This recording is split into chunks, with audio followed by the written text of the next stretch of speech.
ফরিদপুরের নগরকান্দায় যৌথ বাহিনীর অভিযানে দেশীয় অস্ত্রসহ গ্রেপ্তার হয়েছেন একই পরিবারের 4 সদস্য। নগরকান্দা থানা পুলিশ জানায়, মঙ্গলবার দুপুরে গোপন সংবাদের ভিত্তিতে পুরসভার জুঙ্গুরদি পুরপাড়া মাহবুর রহমান মঞ্জুর বাড়ি থেকে প্রায় 3 ঘণ্টাব্যাপী এই অভিযান চালানো হয়। এ সময় সেনাবাহিনী ও পুলিশ অভিযানটি পরিচালনা করে অস্ত্রসহ 4 জনকে আটক করে তাদের বিরুদ্ধে অস্ত্র আইনে মামলা দায়ের করার প্রস্তুতি চলছে। এ অভিযানে উদ্ধার করা হয় একাধিক দেশি অস্ত্র ও বিদেশি একটি এয়ারগান। গ্রেপ্তারকৃতর মধ্যে রয়েছেন মাহবুবুর রহমানের ছেলে জুবায়ের হোসেন হিমেল, স্ত্রী হামিদা বেগম ও মেয়ে নাজিবা আক্তার।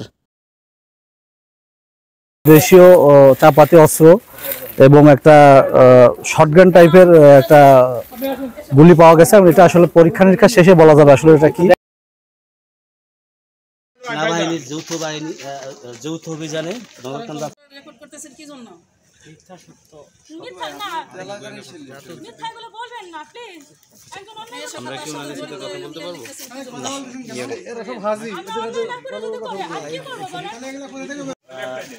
বাড়ি থেকে এটা একটা আপনার এয়ারগান টাইপ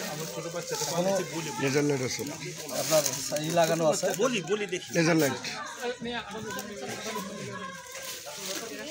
আচ্ছা, ঠিক আছে।